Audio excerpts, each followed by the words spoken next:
led to confusion because over here is the Philippines, which was also a colony of Spain. So some traders decided that they wanted the Philippines to be included in the trade zone with Mexico.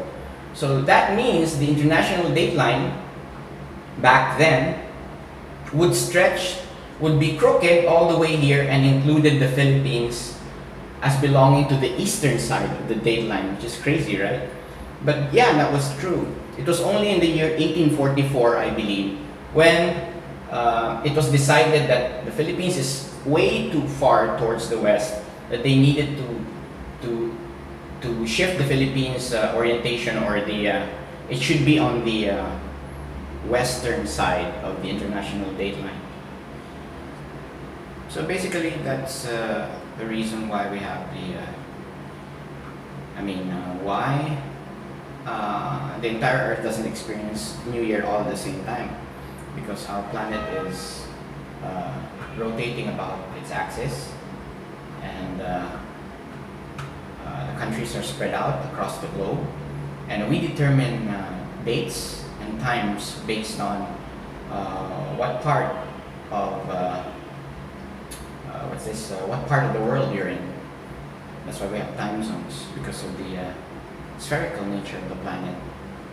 It would be nice. Actually, we do have something called the notion of a universal time, but it's not practical to use it. But it's very useful in when you're dealing with if you're an astronomer or even an amateur astronomer, and you're trying to calculate times of an event, of a celestial event. It's better to use UT, or the universal time, or it's also known as the Greenwich Mean Time, because the basis is of course again the prime meridian, and whatever time it is in London, in Greenwich, that would be the time that you use for UT. That would serve as the basis for a world time. Again, it's impractical because of the fact that we are biological creatures.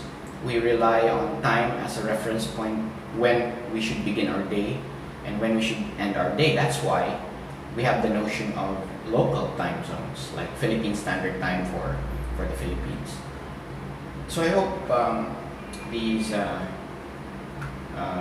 notes and trivia about the international dateline, or the prime meridian, or the new year can aid you in understanding time zones, the dateline, and the new year better.